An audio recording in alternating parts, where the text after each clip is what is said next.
Senhoras e senhores, senhoras deputadas e senhores deputados, senhoras e senhores líderes de todos os partidos. Vivemos um momento muito grave da nossa história. O mundo enfrenta a mais grave crise sanitária e humanitária desde a Segunda Guerra Mundial. Quase 400 mil pessoas morreram nesses mais de 3 meses de pandemia. No Brasil já são quase 25 mil mortos em razão do coronavírus. Falo em nome do Parlamento Brasileiro. A Câmara dos Deputados traz uma palavra de solidariedade a essas famílias que perderam seus entes queridos e não tiveram sequer a possibilidade de se despedir. Não puderam ter nem a cerimônia fúnebre das nossas tradições cristãs. Quem ficou não pôde sequer receber o abraço e o conforto de seus familiares e amigos. Outras milhares de famílias têm parentes próximos internados, nesse momento, nos hospitais de todo o país. Muitos deles em unidades de terapia intensiva. Devastados, não podem acompanhar as pessoas que amam nos leitos hospitalares. Esperam apreensivos, uma vez por dia, as notícias que lhes são transmitidas em boletins ou em palavras rápidas pelos profissionais de saúde. Dirijo-me também a esses verdadeiros heróis, os que sacrificam as próprias vidas e o convívio familiar, fazendo o impossível para salvar os enfermos. Atuam sob condições de risco, muitas vezes inadequadas, e merecem o nosso reconhecimento, as nossas homenagens e, sobretudo, o nosso apoio. Como consequência da pandemia, vem o desemprego. Com o desemprego, vem a fome, as falências, as dificuldades de honrar compromissos. Mas é preciso ter claro, a quarentena, o isolamento social não são culpados por derrubar a economia. Quem derruba a economia é o vírus. O distanciamento momentâneo entre as pessoas salva vidas.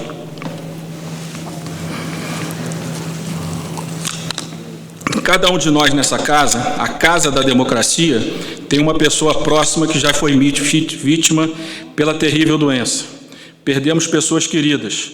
Recebemos diariamente apelos de quem está sem trabalho, sem recursos, sem alimentos, sem meios de sobrevivência, sem condições de manter suas empresas.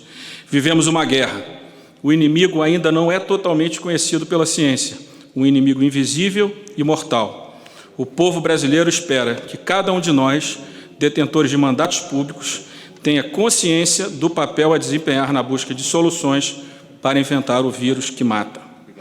Vencida esta etapa, ficará um legado de imensos desafios a enfrentar. O primeiro deles é a reconstrução da nossa economia. Nessa hora grave, a nação exige que tenhamos prudência, exige que estejamos à altura dos combates que já foram e que ainda serão travados. Espera de nós maturidade para manter um diálogo construtivo entre as instituições e para com a sociedade. Os brasileiros exigem de nós trabalho e respeito pelos que mais sofrem. Senhoras e senhores deputados, a partir dessa cadeira que ocupo, honrada por grandes homens públicos em momentos críticos da nossa história, e eu os homenageio, lembrando Ulisses Guimarães, que empresta o nome a esse plenário.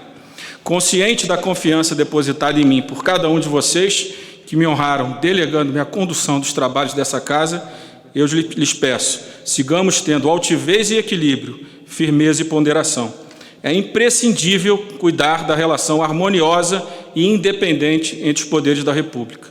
É isso que nos ordena a Constituição. A construção e a preservação da democracia exigem esforços diários, vigilância intensa e transparência.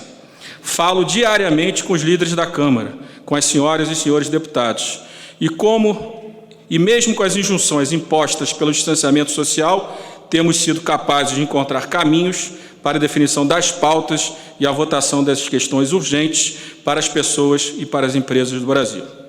O Congresso ampliou para R$ 600 em entendimento com o governo a ajuda emergencial para os brasileiros de baixa renda, auxílio que em algumas famílias pode chegar a R$ 1.200. Quando aumentamos o valor desse auxílio, sabíamos que atuávamos diretamente para aliviar a dor da fome e do desamparo nas casas de muitos brasileiros. Também aqui no Parlamento, aprovamos projetos para levar recursos financeiros, financiamentos a micro, pequenas e médias empresas. Esse auxílio financeiro ainda não chegou na ponta, não chegou na base da nossa economia. Isso se faz urgente. Aprovamos também o socorro aos estados e municípios, garantindo a estabilidade das receitas dos entes federados e o atendimento emergencial ao Sistema Único de Saúde, o SUS. Mas esta luta está longe de terminar. Mantenho diálogos institucionais permanentes com o Executivo Federal. Nos momentos mais tensos das relações entre os poderes, mesmo criticado, sempre coloquei acima de tudo o interesse nacional. Nunca desisti de construir pontes e de destruir muros. Devo dizer ainda, por dever de justiça, que tenho tido, por parte dos senhores ministros e ministras, grande reciprocidade. Há 2 semanas estive com o excelentíssimo senhor presidente da República e, para ser fiel à verdade, devo dizer que fui recebido com elegância e cordialidade, como mandam os ritos. Depois, junto com o presidente do Senado, ajudei a construir a importante reunião do presidente com os governadores de Estado. Foi uma reunião exitosa. Dialogar é da natureza do parlamento. Por isso, vejo com naturalidade o esforço do governo federal para ampliar sua base política. Ao invés de ser criticado, esse esforço deve ser respeitado. O sistema democrático existe a convivência republicana entre poder executivo e poder legislativo. Também conservamos um necessário e respeitoso entendimento com o poder judiciário, e em particular com os tribunais superiores. Não podia ser diferente. Preservar a harmonia e a independência entre os poderes significa compreender um pilar fundamental da democracia. As senhoras e senhores ministros do Supremo Tribunal Federal sabem que este parlamento respeita e cumpre as decisões judiciais, mesmo quando delas discorda. É isso que determina a Carta Constitucional e todos juramos respeitá-la. Importante frisar ainda que temos mantido com a imprensa uma relação constante e construtiva, recebendo as críticas e as análises com humildade, porque todos sabemos o importantíssimo papel da imprensa livre e dos profissionais de imprensa na consolidação da democracia. Permitam-me lembrar também que nos momentos mais críticos nesses últimos anos tenho procurado ser prudente e observar irrestritamente as normas constitucionais. Prudência não pode ser confundida com medo ou com hesitação. A coragem, muitas vezes, está em saber construir a paz. Vivemos hoje, permitam-me repetir mais uma vez, um momento muito grave da nossa história. A voz dessa Casa de Leis, que presido, deve traduzir a voz da maioria do povo brasileiro, que nos ordena para juntar os cacos das nossas convergências, para unidos vencermos o grande desafio. E o nosso grande desafio é derrotar o coronavírus, vencer a gravíssima crise social e econômica que está à nossa frente, preservando a nossa democracia. Repito, preservando a nossa democracia. Enfim, senhoras e senhores deputados, temos feito muito, mas há muito o que fazer. Armados do espírito da resiliência e da capacidade de trabalho do nosso povo, haveremos de conseguir.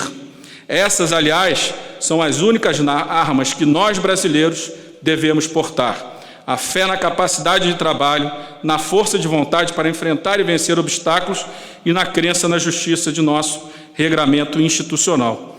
É hora de todos nós elevarmos o nível do nosso entendimento, das nossas palavras e das nossas ações, para nos tornarmos dignos de liderar o povo brasileiro. Senti necessidade imperiosa de falar nesse tom. O momento se impõe à nossa extensa e árdua agenda de compromissos legislativos. Essas palavras nasceram do coletivo dessa casa. Chegaram a nós a partir das vozes da sociedade. Impuseram-se em razão da necessidade do diálogo respeitoso entre os poderes, princípio basilar da nossa democracia. Faço desse momento um convite à pacificação dos espíritos. Vigilantes e desarmados de preconceitos de qualquer ordem, temos que trabalhar pelo Brasil. Muito obrigado.